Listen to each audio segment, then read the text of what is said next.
everyone. Today I will be taking you on a wandering through a new place that I have not showed you before. I am in Herne Bay. It's a small town on the north coast of the county of Kent, which is in the southeast of England.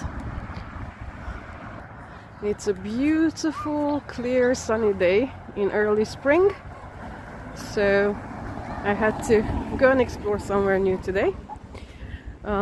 Just show you this.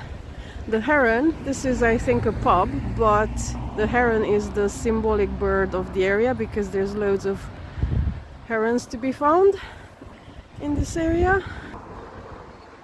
There is the big pub, there's garden area and all that. And I'll be following Station Road all the way down as it leads to the seaside. And yep, that's the reason why I'm here on a beautiful day like this. You have to escape to the seaside. So I hope to see some things that are interesting and show them to you. There's a couple of things that I know for sure. Oh, just spotted some daffodils. What was I saying? That I know that I want to show you. I have been here once before, don't remember, 4 or 5 years ago, something like that. But then we spent the day at the beach. We didn't do much exploring, and today I want to see a few bits and bobs. So let's go and explore. I'll include some of the prettier houses and buildings that I spot. There's a little park that way, but I'm not going. I want to get to the sea first. I just spotted this house and the weather vane caught my attention. It's pretty beautiful. Looks pretty quiet so far. I'm curious to see how many people have made it down to the beach. Well, a tiny history nugget about the area.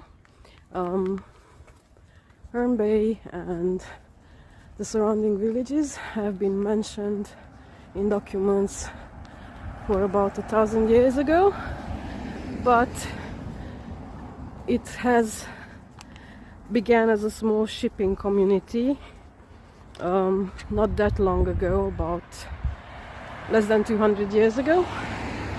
They were receiving goods and passengers from London en route to Canterbury and Dover, and it rose to prominence as a seaside resort in the early 19th century after they built a pleasure pier and a promenade. Some investors from London thought it was a good idea, and it was. Just wanted to include this typical post box. This is the Royal Mail ones. Okay, I think this is the high street that leads into the town center. I'll circle back to it, but I want to get to the sea first. Here's another one. And I'm almost there. Just wanted to show you this building. I think we can see it better from here. And ta-da! Here we are. There we go. I'm loving that the sky is absolutely beautifully blue today. And I came on purpose at this time. You can see that the waters are receding. It's getting to low tide, which should be in about an hour. I always want to catch the low tide because I want to be able to potter around on the beach looking for shells and stuff. But there we go. This is close to the pier, and I'm gonna try and show it to you from a different angle. But up till 1978, Herne Bay used to have the second longest pleasure pier in the UK, and then unfortunately a storm damaged it really badly, tripped out the middle part of it, and then they never built it back again. And there we are in the middle of it. And the other side. And I'm gonna walk along the pier and show you some bits from there. There's gonna be lots of kiosks with knickknacks, tiki bar stuff here. Some beautiful carvings.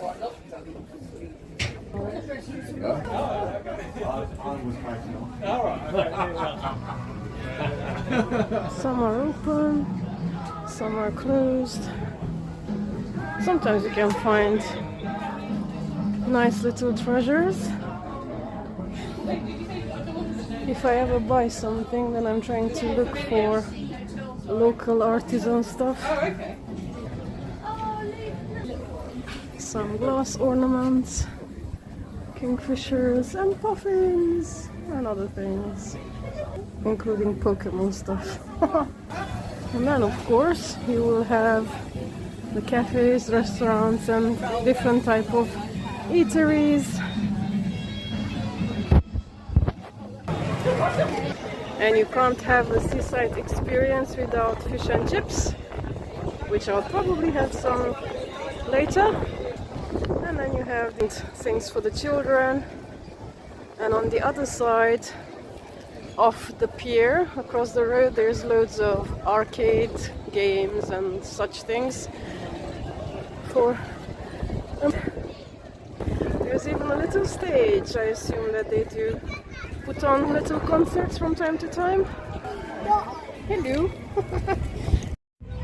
I got to the end of the pier, but let me show you something. Can you see the construction straight in the middle? I'll zoom in. Now, that is the remnant of the end of the pier I mentioned before. So it's quite a distance away. As I said, it was the second longest pleasure pier. The first longest is in Southend-on-Sea in the county of Essex. I went there last year and I filmed it all. So if you're interested, make sure you check it out. It's on the Wanderings playlist. But as you can see, it's quite a distance away and there's loads and loads of wind.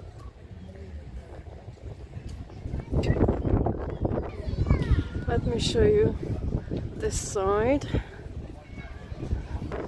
There. That's another bit where you can walk out and up to the tower. View over the area. And that's where the town is. And I'm gonna be walking down that way because there's two buildings I wanna see and visit today and also show them to you. So I'm gonna be heading that way in a sec. Okay, just wanted to show you one of the little seafood shacks.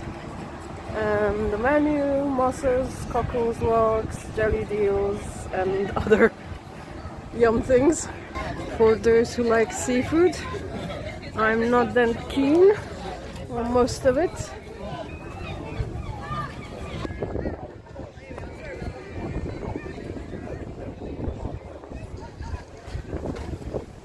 There's a few hundred people out, as I said, and as you can see, it's a beautiful day. And I just wanted to stop and stare from here a bit. Now, this area, after 100 plus 150 years of being a much like seaside resort, it has declined a lot in the past few decades, mostly due to tourism becoming more international. And obviously, as most of you know, the weather in the UK is quite something. So a lot of the local folk, not just from here but from all over the country, choose to go to much sunnier holidays in other countries. And also, if I remember correctly, when I read up on Herne Bay, that it's prone to flooding, and that's obviously not a bonus point for the area. I stopped to read up on Amy Johnson, the Queen of the Air.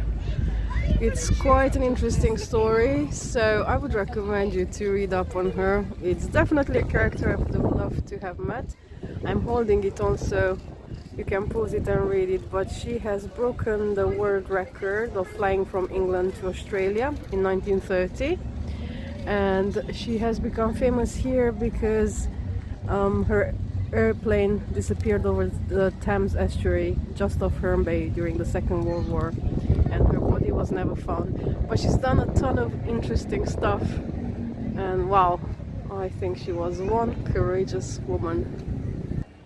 The Bay restaurant looks much more fancier than the ones I've seen so far.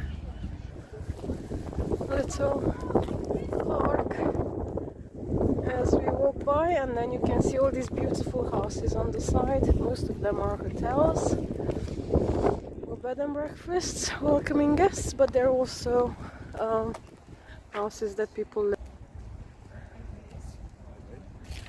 I'm not sure how the sound will be because it is a bit windy today. Not crazy windy, as I'm used to it many times when I end up coming to the seaside, but still windy enough to feel it and for me to know that it's gonna be messing up the audio sometimes. I found an interesting statue that's called Boy with Boat, and another one that's missing its top part. I have no idea what that was. Lots of little doggos. Another one. And here's a bronze statue of Amy Johnson. Let's zoom on you. Well, you have lived your life for sure. There's another note about her.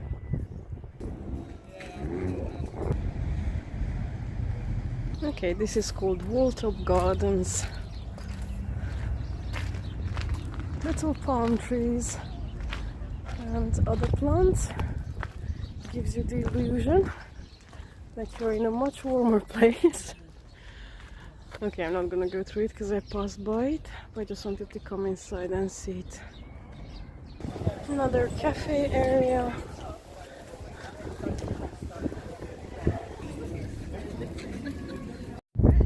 Right, so we came from there. That was the end of the pier. And we are getting very close to one of the buildings I wanted to show you, which is this, that clock tower. I'll tell you more about it in a sec. Okay, there we are, close to it. Now, why this is interesting? One, it's a pretty looking clock tower, but it is said to be the first purpose-built freestanding clock tower in the world, or at least here. It depends on when you're reading. It was built in 1837, and it was at the initiative of a rich widow who contributed the majority of the money needed for it. I think £1,000. Obviously, that was a very long time ago, and that the total cost of it was £5,000 by the time they finished it.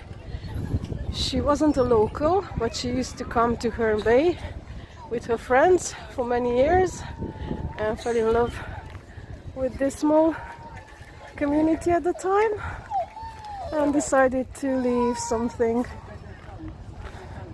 for the town. Oh dear, not everybody's happy.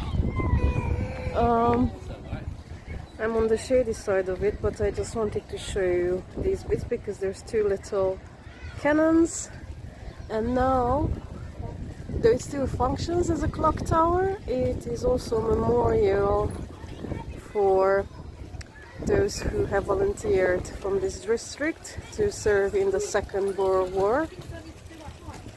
Okay, I think I can include it completely. As you can see, the bottom part of it is inspired by the ancient Greek temples. I think it's a pretty structure.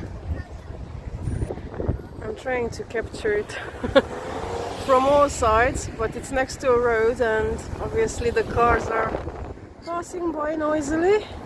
Oh, there we go. We got to see something different. I've also noticed a few mosaics depicting different constructions in the area or commemorating different events. That's the pier part. Here's the one about the clock tower and St. Mary's Church. That is no more, but a king was buried here a long time ago. Just across the road, a cute little pub, and I just noticed a whole lot of motorbikes and the folk they belong to. I assume it's a motorbike club gathering. They do these outings and gatherings. I've seen them in other seaside towns before over the years. Doggy? And let's see what bikes. Kawasaki Triumph, more Kawasaki, more Triumph. This is so cool. I love motorbikes. Oh, and we can hear the clock tower. It's 1 o'clock. Okay. Well, this is why it's worth wondering. You never know what surprises will come your way. Okay, there's some arriving.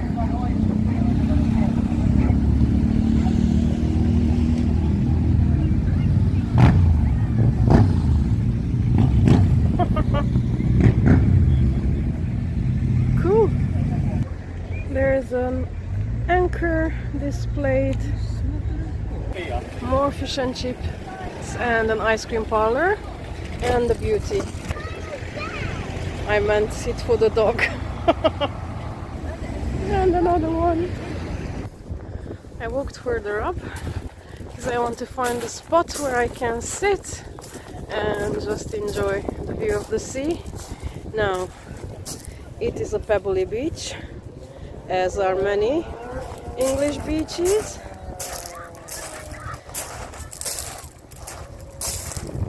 But there's a lot of absolutely gorgeous ones, and I'm gonna try and rummage for some. And also I hope to find some pretty shells. But there's another place I want to take you to. That's gonna be a bit later. I'm making my way down to the edge of the shore, but I stopped to have a look, and there's plenty of seashells, but as it's full of pebbles, they crack much faster. I'm looking for something like this. If I could find it whole, that would be good. There's various algae remnants and other bits and bobs. And it is now the height of the low tide. Not sure how far the water will come back in a few hours, but I'll be around, so I'll see. Now, let's see if there's anything pretty to be found in there. I found a little treasure. Can you see the green thing? It is a piece of sea glass, and it's fairly smooth.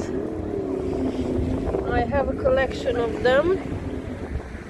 One of my first wandering videos I filmed a few years back was in Siam, which is the best place in the UK to find absolutely beautiful sea glass. Should you be interested, go check that one out. One of my greatest desires is to find some fossils, and that's still something on my bucket list.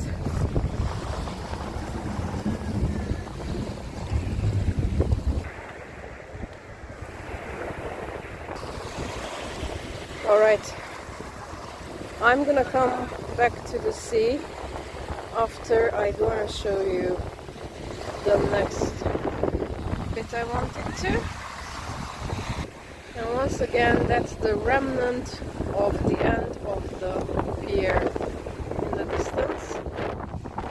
Right, from the beach I walked up on William Street, and this is what I wanted to show you next. The Seaside Museum, which was started in 1932, but I think then it was housed somewhere else. It has a few interesting bits I heard about, including something that they call the bouncing bomb and some other bits and bobs, so let's go and see. Right, we will have archaeological artifacts and social history. The area, as most of the Kent coast, has been used by the Romans, later on the Anglo-Saxons and so forth. Okay, boat models and paintings.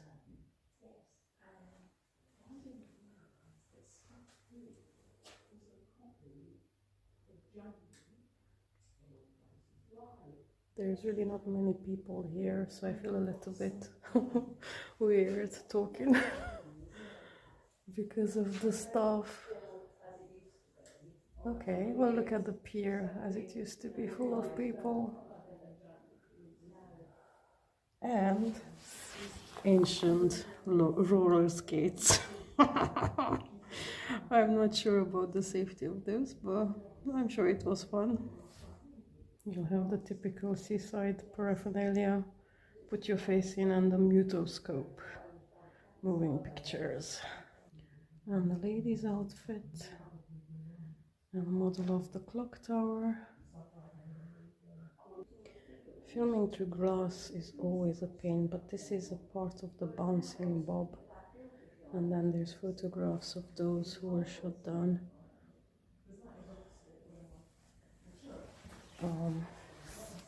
You can read up on it. I don't want to say a lot about war stuff, but it was definitely an interesting bit of history during the Second World War. More war paraphernalia.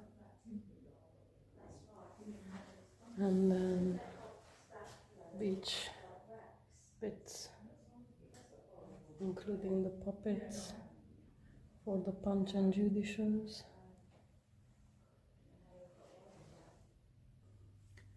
And oil paintings of, I think, two local painters, I'm not sure, or father and son, but they painted landscapes and animals. Some happy cows, and more up there. It's very tricky to film. There's a lot of empty cabinets. They have told me that they are waiting for items to arrive to put together another exhibition. And now we are going to see the Roman finds. Okay, I am interested in this. As you can read, it's the Roman fort at Recover that is just next to Herne Bay. And I think there's still some ruins left. I quite like this. You can see the net, the fish, and some other things. Various urns and pots. And some reconstructions about how they would dress, from children to soldier to ladies. Prehistoric tools and arrowheads and some more. Some fossils and some mammoth tusk, I think. It says that in 1880 a local fisherman called Daddy Mound found one of the country's largest known mammoth tusks while digging for bait on the shore. Cool find. There, how it would have looked like. Different finds from the local beach. More fossils and bits and bobs.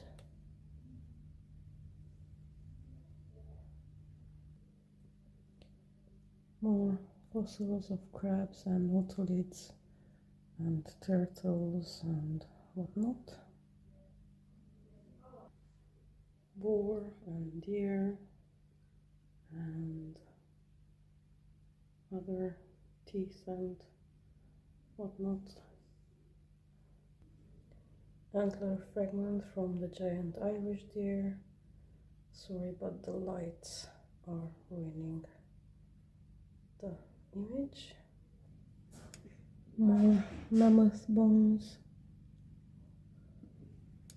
and the skull reconstruction. The teeth of a mammoth. Look at the size of that. Wow. And that's the fossil of a fern. Absolutely beautiful. You can see the details preserved really well. And another piece of a mammoth tooth. And photos of Victorian times at the pier and around it. Look at that. They really flocked here indeed. There's a children's corner with toys and things to do and some dress-up items. And the advert for the opening of the clock tower, which is really cool because it was a whole hullabaloo.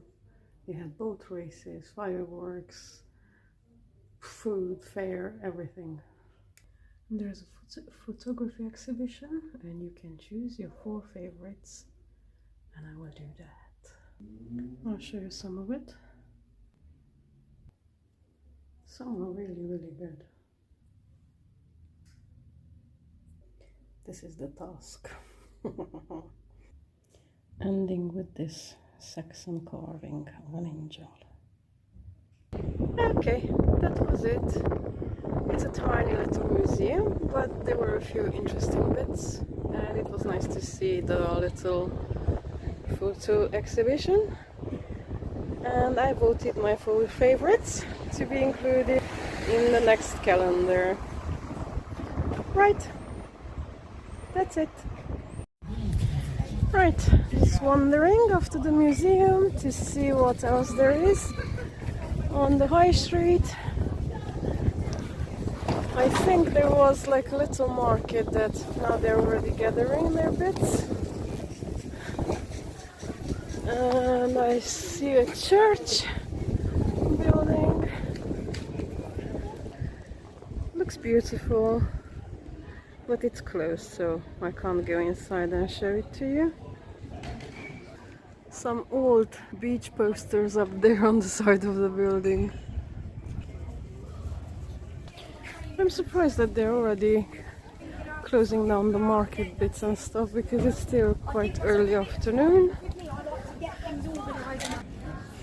I would like a coffee, and I'm hoping to find like a little local coffee shop, not a chain one. Let's check out the bakery. There's not a lot of things left, and there's massive some cute handicrafts of rabbit and sheep and chicks. And an interesting statue of a man and a woman carved from wood. One of the typical buildings, and I just spotted, and I like the name of it, the Salt and Light Bistro. And I think if there's any space in there, I might get a coffee there. Right, I'm in here. I'll have a coffee and a slice of cake. Cafecito and a walnut and coffee cake. I hope it's nice. That was a nice little treat. Now I'll just keep walking and try to find an alley that will take me back to the beach. It's some arty gallery thing. And the garage entrance has some pretty cool shell decorations. I like it. And the sea is just in front of us, and I'm always loving these optical illusion things when you're a little bit higher up than the water, because it looks like if you could fold the two together it would be one interesting experience. Let me just include some of the houses here. They're very pretty. I wouldn't mind spending a few nights here, very close to the sea. And I'm including this for no other reason that it says it's Herne Bay's oldest pub. I'm not gonna go inside, we'll just have a quick look-see from here. And I'm gonna walk down to walk by the sea. The tide has started to come in. I can see the difference. It's been about 2 hours since I've been down.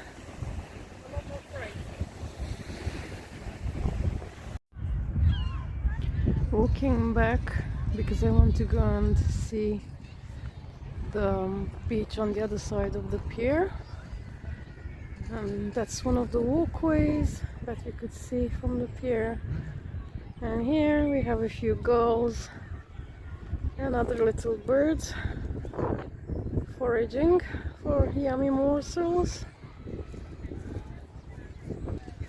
There's a narrow stretch of sandy bit as well. I did not remember that from last time.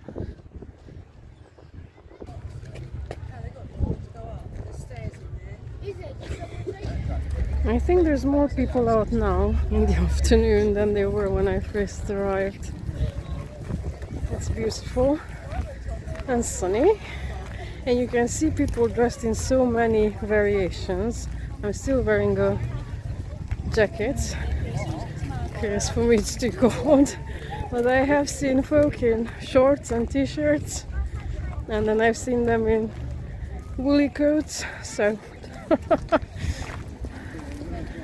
it's about 16 degrees, so it's very pleasant.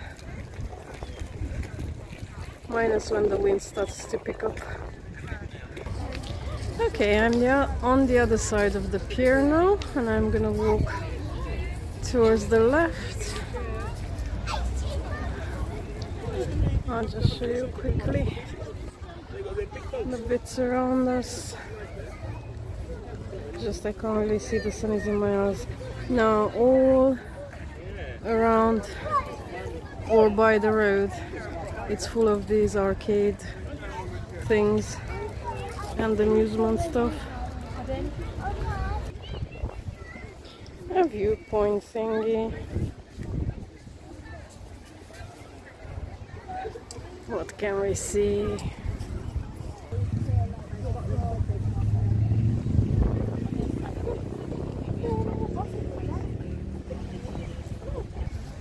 Alright, I think I'm gonna end